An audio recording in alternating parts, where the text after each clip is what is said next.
Okay, this is a beginner's video. So all you advanced, intermediate people playing behind your head, get out of here. This ain't for you, alright?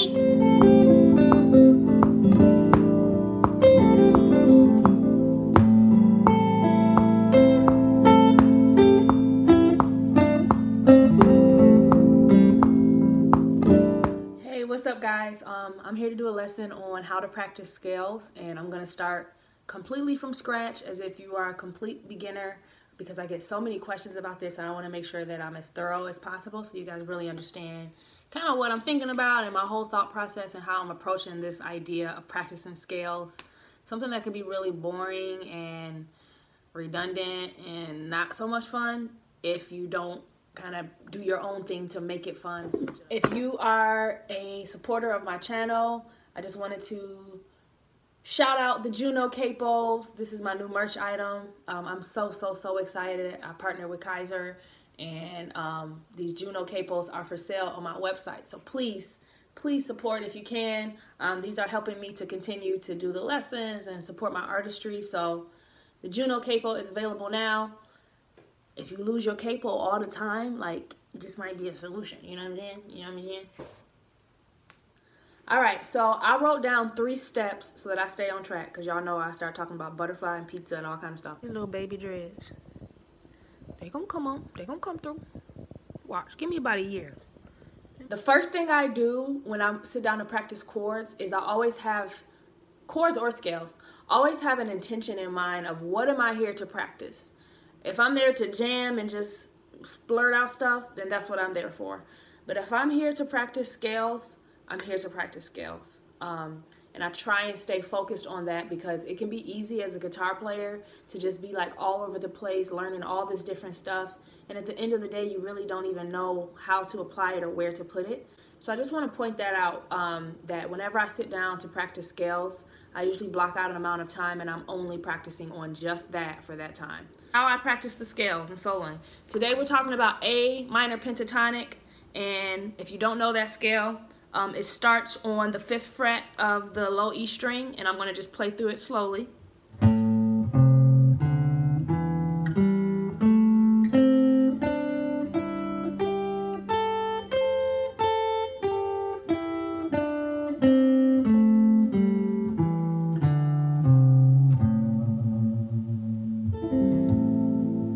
Alright, so there are 3 kind of concepts or ideas I want to talk about today that I use when practicing scales or soloing. I always try and keep it interesting, because I used to sit in my room for literally like 12 to 16 hours a day. This is scary that I'm admitting this, but I did. And I was just obsessed with learning as much as I could, and I just could not stop for years and years and years. I was like that, and until I started going on the road and stuff. But the point is that there's more than one way to skin a cat. You've heard that saying. And while it's weird and creepy and disgusting, because I don't want to skin a cat at all, everything you know is what you need to know to make it more interesting. Like, you don't have to learn a bunch of stuff to solo and make it sound cool, okay? The way to kind of practice that, I start with the backing track, okay? Now remember, we're trying to go from backwards up. Keep it simple. Just do one idea and then repeat it, okay? So watch. I'm gonna repeat it. Again.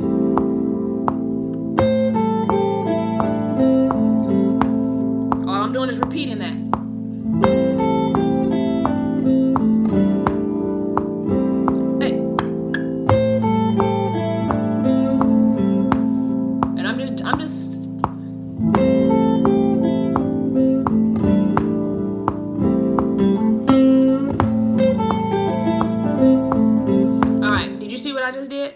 I did it on the spot and spontaneously, but I'm glad I did it because I want to explain it. That brings me to the second point, and it's what I just do all the time without even thinking about it.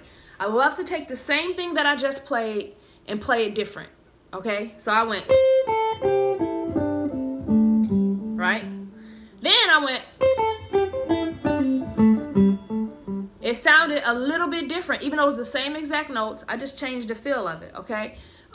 So step one is play the scale backwards. Step 2 is change the feel of it, okay? Okay, and then let's see how that sounds. So we'll switch between those.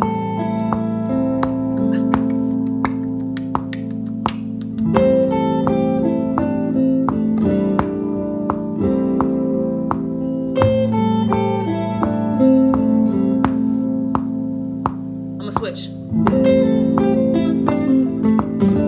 Did you see that? I'm gonna go back to the original. I'm gonna switch it up. One more time.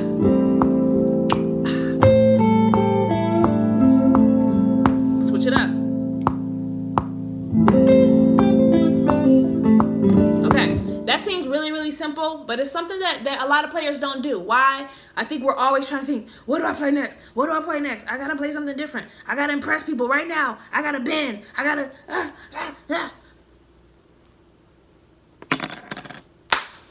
calm down. Nobody needs to rush. If you slow down and just think and then play, I promise you it'll come out a lot better. So switch it up, okay? I'm gonna show you a couple different ways to do that. I'm gonna play, all I'm doing is, I'm not even playing the whole scale. I'm stopping at the D string, okay? So I'm on the high E string.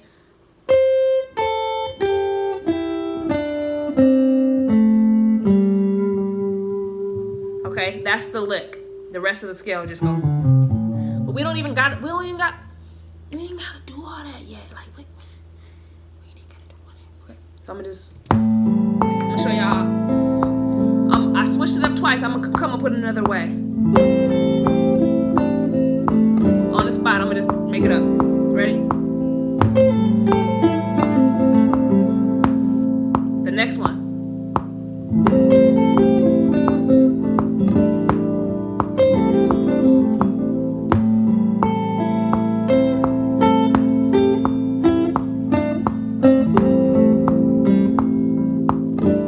So after you have played the scale backwards and then created one simple lick that you can repeat and switch up, the third step is to start in a different spot in the scale than you've been starting that whole time, okay? So this whole time we've been starting at C, right?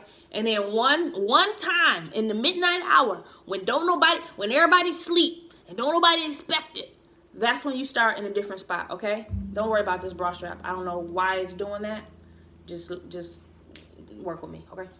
All right, so I'm gonna show y'all what I mean. I'm gonna do that same lick. I'm gonna start on C. I'm gonna switch it up, and then bam, I'm gonna come at you with something different. You ain't gonna expect it. Ready? 5, 6, 7, 8.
other stuff in there, and I'm gonna teach that in part 2. But I hope you can see where I was starting the same lick. I was doing the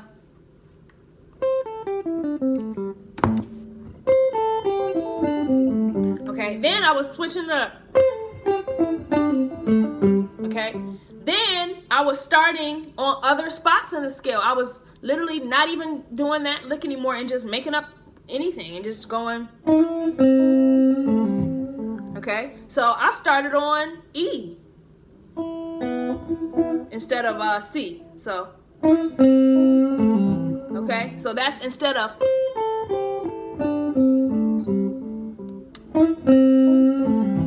Okay, so that's 2 licks that you can do and switch between, and you can even take.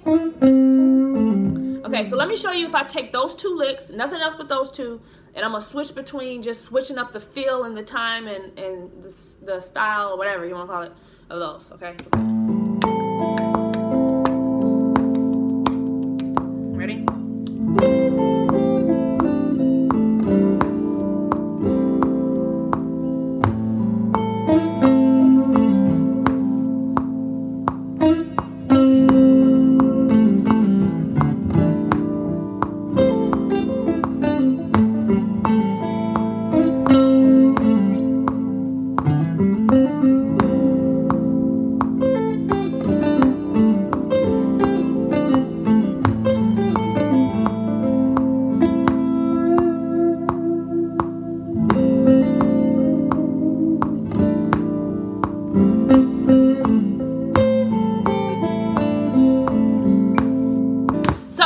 Do you see what I'm doing? I'm taking very simple ideas and I'm in the moment just messing around, having fun and trying to make it sound cool and different. So number 1, you're playing the scale backwards. Number 2, you're switching up the feel. Number 3, you're starting in a different spot, okay?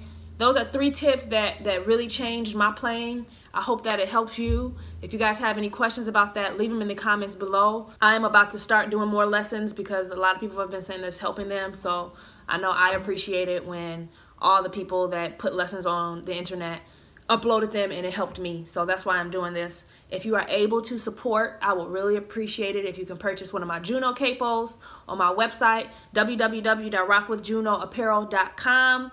Please do not lose your capo. If you got a black capo, that's why you keep losing it. Like, can't nobody even see that. You need you a Juno capo so that, bam, that's my capo. If somebody's take your capo, tell them that's your capo. That's your capo.